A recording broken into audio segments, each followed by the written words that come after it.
تو نبی علیہ السلام نے قربانی، اور یہی قربانیوں کا سبق صحابہ کرام نے سیکھا، اور انہوں نے بھی دین کی خاطر بہت قربانی۔ سنتے ہیں حیران ہوتے ہیں۔ چنانچہ ان قربانیاں دینے والوں میں سے ایک بڑا نام سیدنا صدیق اکبر رضی اللہ عنہ۔ ایمان لانے سے پہلے مکہ مکرمہ کے بڑے امیر سیٹھ لوگوں میں شمار تھا، 2 دکانیں تھیں ان کی تجارت کی، اپنا سب کچھ لٹا دیا۔ ایک مرتبہ نبی علیہ السلام کی خدمت میں حاضر ہیں اور تہمت لگے ہوئے ہیں۔ نبی علیہ السلام نے فرمایا ابو بکر اس وقت کو یاد کرو کہ جب تمہاری 2 دکانیں ہوتی تھیں اور تم اتنے امیر آدمی کہلاتے تھے، آج کی سال میں میرے سامنے بیٹھے ہو۔ عرض کیا ہے اللہ کے محبوب، میں نے اپنا سب کچھ جو قربان کیا اس کے بدلے میرے ہاتھوں میں آپ کا ہاتھ آ گیا، مجھے دنیا اور آخرت کی سب نعمتیں نصیب ہو گئی، سب نعمتیں نصیب۔ چنانچہ سیدنا صدیق اکبر رضی اللہ عنہ نے اسلام کا سب سے پہلا بیان اس امت میں سیدنا صدیق اکبر نے کیا۔ 2 روایتیں، ایک عائشہ صدیقہ رضی اللہ عنہ کے ذریعے سے، ایک اسماء بنت ابو بکر صدیق کے ذریعے سے، دونوں فرماتی ہیں کہ نبی علیہ السلام ایک مرتبہ حرم شریف میں تھے۔ صدیق اکبر رضی اللہ عنہ نے ان سے کہا، عرض کیا کہ اللہ کے نبی اب آپ اجازت دے دیجئے تاکہ ہم اس دین کی بات کفار کے سامنے بھی پہنچائیں۔ فرماتی ہیں کہ اس وقت 38 آدمی مسلمان ہو چکے تھے۔ صدیق اکبر رضی اللہ عنہ کے مطالبہ پر محبوب نے فرمایا بہت، چنانچہ وہ مسجد حرام میں تشریف لائے اور انہوں نے آ کر کلمہ پڑھا اور بیان کرنا شروع کر دیا اسلام کے بارے میں۔ کفار نے مارا، اتنا مارا، ہجوم ہو گیا کہ وہ نیچے گر گئے اور ان کو ہوش نہ رہا، انکانشیس ہو گئے۔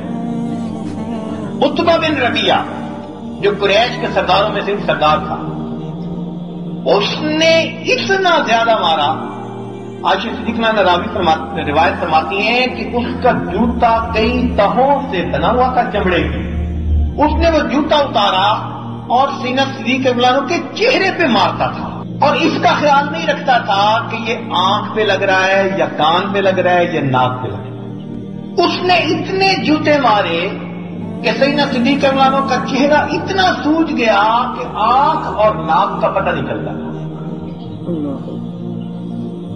فرماتی ہیں کہ سیدنا صدیق رضی اللہ عنہ لیٹے ہوئے تھے، یعنی پڑے ہوئے تھے نیچے، وہ آپ کے پیٹ پر چڑھ کر اچھلتا تھا، وزنی تھا، پیٹ پر اوپر چڑھ کر اچھل کے پھر نیچے گرتا تھا۔ متعدد بار اس نے ان کے پیٹ کے اوپر اس طرح اپنی ضربیں لگائی، حتیٰ کہ لوگوں کو یہ یقین ہو گیا کہ ابو بکر فوت ہو گئے۔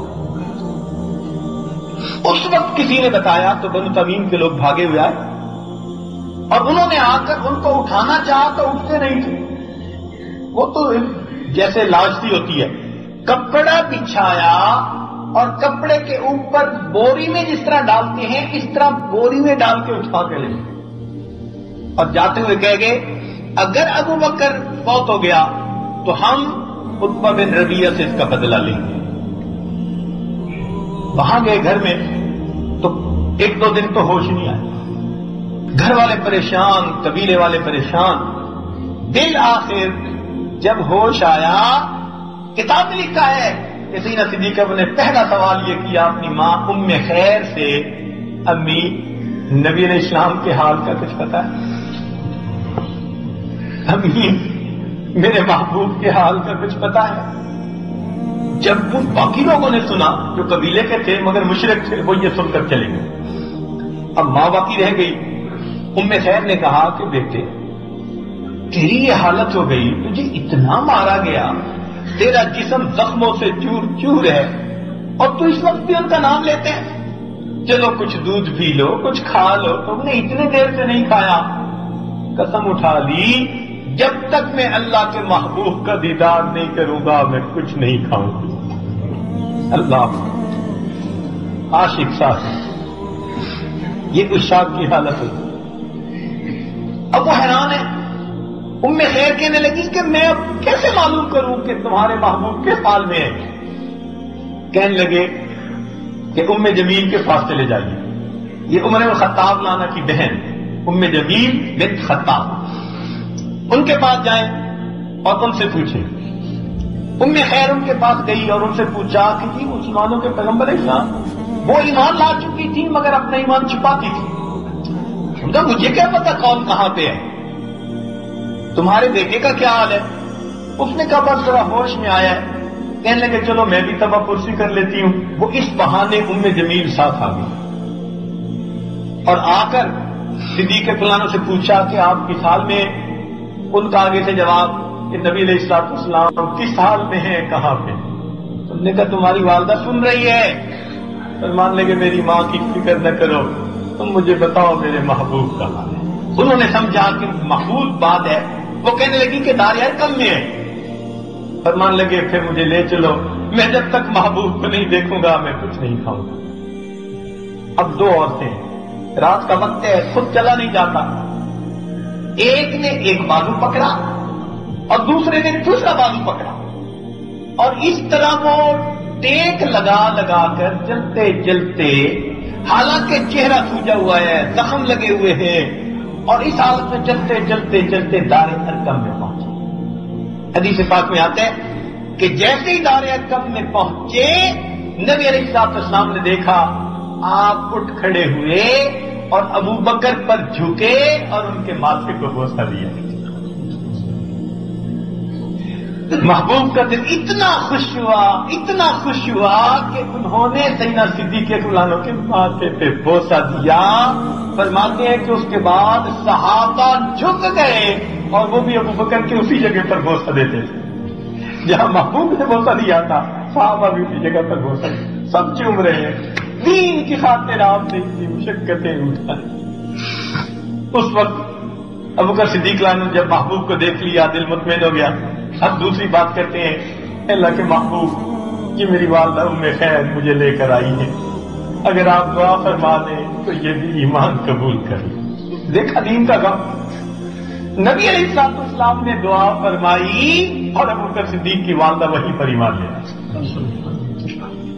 اب یہ واقعہ کہ اس سے پہلے نبی علیہ الصلوۃ والسلام کو جو ہے ایذا پہنچائی گئی تھی، ایک ہی دن بدھ کا دن ہے یہ.